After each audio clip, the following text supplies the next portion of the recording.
I thought in this patch that they were kidding me, but this patch was almost a total catastrophe. Find out what's going on as I hereby summon all my imps to join me on my adventure through Marvel Snap. Hey everybody, it's Annabelle. So why all the cat puns in my opening intro? That's because our big, bad, fluffy friend of Zabu has gotten hit super hard with the Nerf bat. Zabu has had a complete change, complete rework, has had everything changed about him and how he works. He's still 2 cost, so that didn't really change that much. However, he went from a 2-2 to a 2-3. But that's not what even matters. 1 point difference wouldn't have made any difference. What really changed was the fact that his text changed completely. He went from an ongoing to an on reveal. Now the on reveal says, until the end of your next turn, your 4 cost cards cost 1 less. Now, very interesting about this, not sure if this was meant to be this way. Doesn't say minimum 1, which is what the original Zabu said, so that's kind of interesting. Not sure if that's just an oversight, if they didn't put it on the text, or if it really is meant to be. Now you can even take a 4 cost down to 0, since it's only 1 turn. I'm sort of happy about this, I'm sort of sad about this. Zabu was always a card that was known in Marvel Snap, but it was always sort of a problem, sort of a design space issue. Because for the longest time in Marvel Snap, you basically had 1 energy cards, 2 energy cards, 3 energy cards, and then 3 energy cards with an asterisk on it. And the asterisk on it was because every 4 cost card was actually a 3 cost card that just had Zabu. This also made it really hard for other cost-cutting cards to really make a shine. Stuff like Psylocke really didn't get to see too much play, because if you're playing a 4 and you have more than 1 4 in your deck, if you have more than 2 4s in your deck, why would you ever try to throw Psylocke in your deck on a 2 when you can just throw Zabu and make all your 4s cheaper? Now, I'm not sure if this is going to be the final change for Zabu. They've already talked about how they might rework it in the future. Not sure how you could rework Zabu in the future to have it still be ongoing instead of on reveal. I'm not sure you can, because this is kind of a neat little change for 4-drops. Then you get 1 good 4-drop or 2 good 4-drops if you really hold on to it. Play this late on 5 as a 3-5 combo and still drop 2 4s on that final turn. And then maybe if you have some reduction coming around. But there was sort of an idea that was why I think is part of the reason that Zabu finally got changed, was due to the fact that if you looked at 4, there's kind of this weird little deck that was starting to come up here with how Crossbones was and Call Obsidian was, where you play something low on 1 like a Nebula, you play the Zabu on turn, and then on turn 3 you could play the Crossbones on whatever lane wasn't being contested. Or you could play the Call Obsidian if your 1 wasn't being contested. Or even if it was being contested, just throw that down. This is a 20-point swing on the last turn. Just these 2 cards. If you're winning a location, it happens to be your location with Nebula on it, you take that Nebula into a 20-point swing. This is an infinite that's happening. Or at least 10 on 2 different locations. That gets a little scary. I think they were getting put into a point where they couldn't think of 4s to do anything with. This might make more 4s more valuable in the future. Cards like Call of City and Crossbones have always been something that Second Dinner didn't want to do because of the fact of Zabo. Now you might even see like Namor get a hit on it. Now, is Namor the thing that you want to get hit on it? Not really, but you could bring Namor up to like a 4-8 right now. And I don't think that'd be insane. But with Namor being a 4-8 that has the possibility of being a 4, what would that be? 4-13 on 3. You know, it opens up the whole 4 space a lot more. Right, so we talked about that major nerf. Second major nerf that happened to this was the Smoke Monster. Smoke Monster no longer destroys things that are hitting. It just silences things that are hitting. Because of that fact, it got a huge power boost. It went from 2 to 8. So now, if you play this on the last turn and you have priority on a lane, you're no longer guaranteed to win that lane because now the stats matter again. The effects don't matter, but the stats matter. Where before, this card mean neither the effects nor the stats mattered at that point. Interesting change to this. Kinda glad to see it get a hit by this. It's always annoying when this card lost you a game because you basically had nowhere else to play. This kind of takes down the Galactus that you used to be able to do, where you would get Galactus a turn earlier on 5, and then play this card on 6, and you would basically auto-win that game. Now it's not necessarily an auto-win. If you can break the 6 with, now to be fair, that is with the Galactus is 5 on top of that. So if you can beat 12 on that last turn, on just pure stats, you can still beat Galactus. Kind of interesting. Alright, two sort of neither buffs nor nerfs, kind of just like, technically this is a buff, technically it's a nerf. Sandman got changed from a 5-4 all the way up to a 5-7. So, 3 more points of power. Now his effect is on reveal instead of ongoing. And it only works for 1 turn. I think this was a change to take out Red Hulk.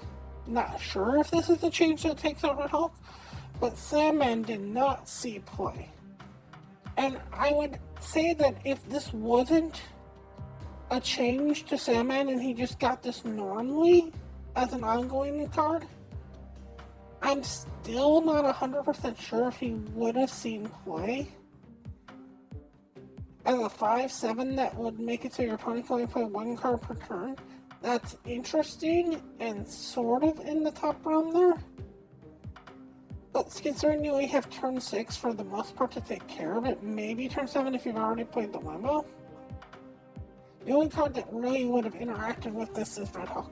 Still not a bad card for Red Hulk, by the way.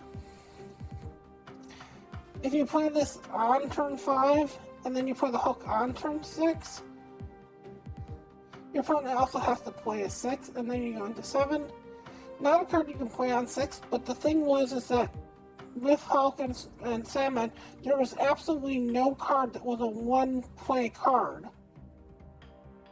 that worked as 7 unless Death happened to fall in an interesting weird way. Lady Deathstrike got the weirdest buff, nerf, not even sure. Technically it's a nerf if you want my opinion. Because she went from a 5-4 to a 5-7, which technically gave her 3 extra power. So that should be a buff to her. But now she won't kill any 4s, 5s, or 6s. Nothing with higher than 3 power. Now it's not energy, it's power.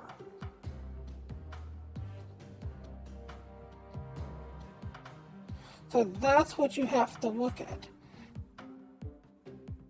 So only things with 1, 2, and 3 energy, which is not a lot in the game if you look at it. Now if it was energy, that might be interesting. I think that would have been a more interesting way to make her at this with this change. To change it from power to energy, so take down anything that's a 1 cost, a 2 cost, or a 3 cost. Still in Lady Deathstrike's world, but as a 5-7 that can only take down 1s, 2s, and 3s, I think it's actually more of a nerf than anything else. If you look at the power spike here, let's go to power spike and let's see. By the time you're getting even to, on an average location here, let's see here, right about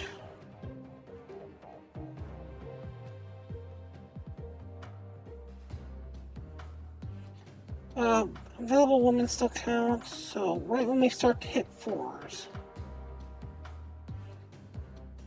So right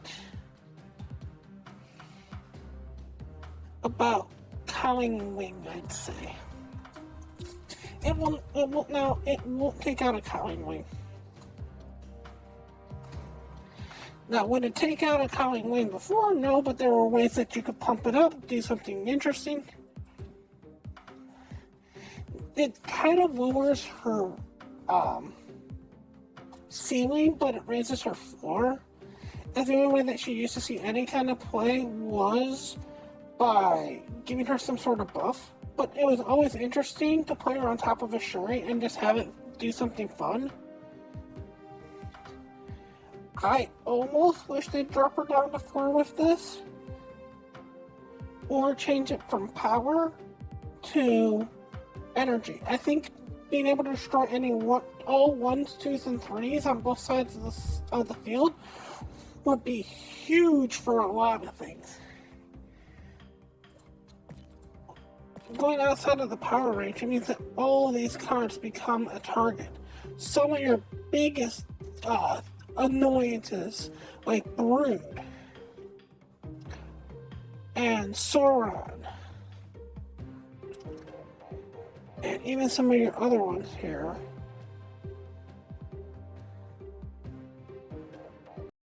like Cerebro.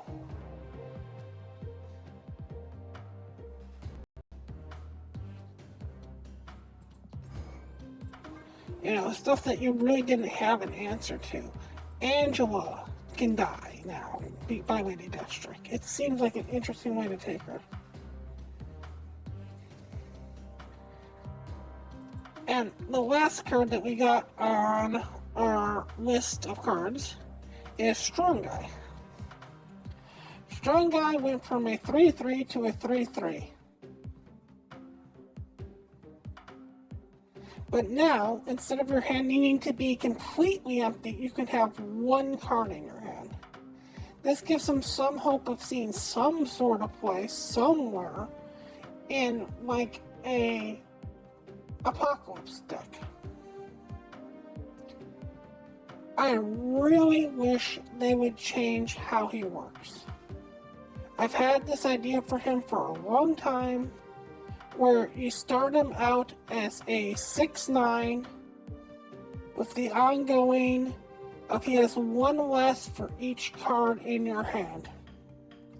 One less power for each card in your hand. And maybe you change it to a static effect or something like that instead of an ongoing effect, so then you can't Psylocke it and have it happen. So imagine this was a 3/9 that said one less power for each card in your hand. So that way, if your hand is completely full with 7 cards, it's still a 3/2. 9 minus 7 is still 2, so maybe make it a 3/10. I mean, you do run into part of the issue of then you could copy it or something like that, but that like you could play this on 3, get the, but that's such a way to get that to work.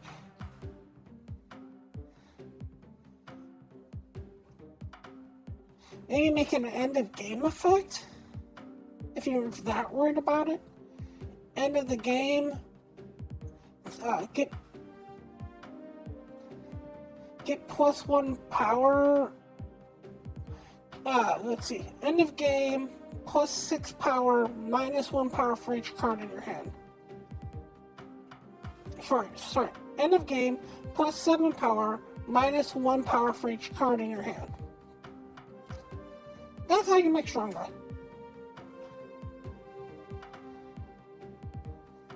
Because you're almost never having a point where this thing activates unless it's the last point of the game. You always have 2-3 cards in hand. It's so hard to get rid of it. The thing you haven't seen play. I don't think it's gonna see play going forward with this change. We'll see. Okay, so those are the buffs and the nerfs for this. Couple other things that have happened.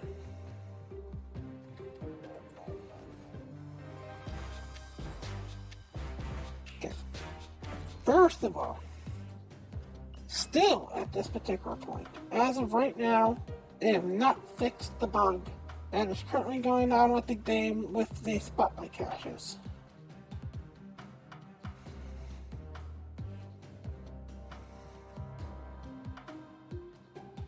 Don't know when this is getting fixed. Thought the reason that we were holding off on seeing the Season Pass was that they were trying to get it in with the Season Pass on that same patch.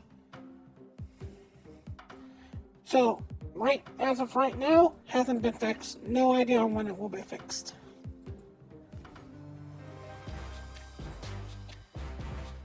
Other than that, a couple changes to the shop. First of all, in the shop, you now have this little button here, this little tab here, that's called the cosmetic tab.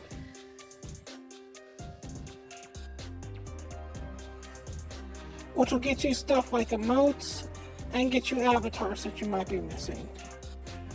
The avatars aren't bad, the emotes are a little heavy, but it's a nice place to start burning your gold. It's a little bit pricey, but not super pricey. If you take a 1200 as the base price for something decent, for like, here's a variant for Hellfire Scarlet Witch, and then you take an emote and you make it 22, that's not the end of the world. I mean, is it the best in the world? No. Could it be a little lower? Yeah. But I'm not sure how much lower it could be.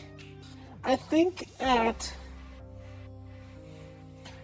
the best price for 2B might be 18 for an emote. Because this 30-day gold pass is 18.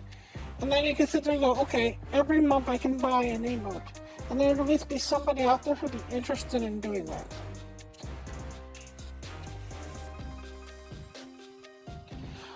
Also, the booster bonus. Now, for the longest time, they've been doing bonuses with the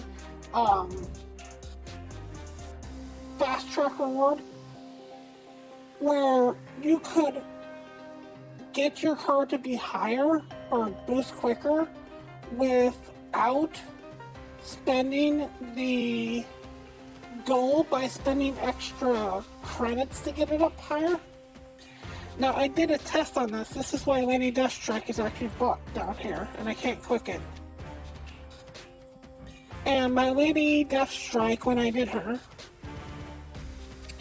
she only had 5 credits, and when I bought her, she did give me the 8 points on this, but it also took away her 5 credits.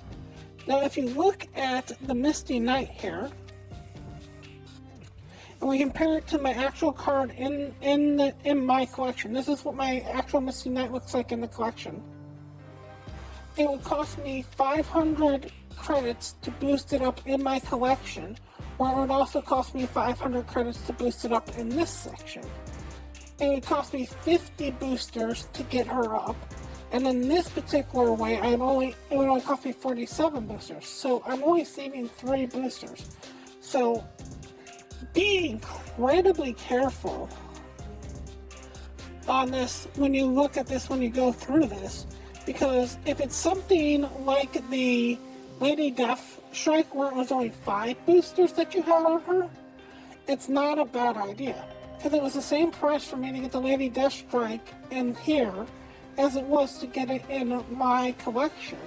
But since I only have 5 boosters for her, it was basically a big booster gain on her.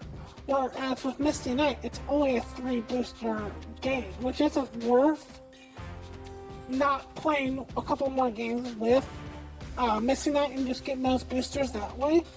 It also makes me kind of sad because it kind of puts a final nail in the whole idea of having booster magnets. I'd rather have a way of putting a magnet on a card and saying, hey, I'd like boosters to go more to this in a game, kind of how Agatha works. If you ever play her, all the boosters go to Agatha.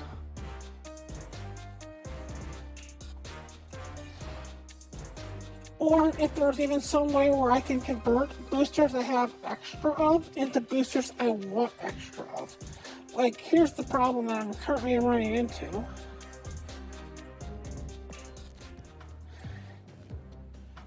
This is my deck here that I have it all inked. I love this inked Wolfsbane. I think it's one of the best inked Wolfsbane I've ever gotten. Why would I want to waste 72 credits boosters making this go up when I already have it the way I want? This Gamora, I've got 141 boosters on. Have no intention of ever using more on it. This Shang-Chi, I have 13 O3 boosters on it. Now, I could use it to break more and more and more of that, but it's going to end up looking like this card. Why would I want to do that? I'd rather have a place where I could trade some of these boosters in, even if it was a 2-for-1 booster trade, 3-for-1 booster trade, 4-for-1 booster trade. Figure out some economy where that would happen. And I could use those on something that maybe I do want. Like, let's say I want to work on this Ironheart. The only way I can work on this Ironheart is by playing her in the deck.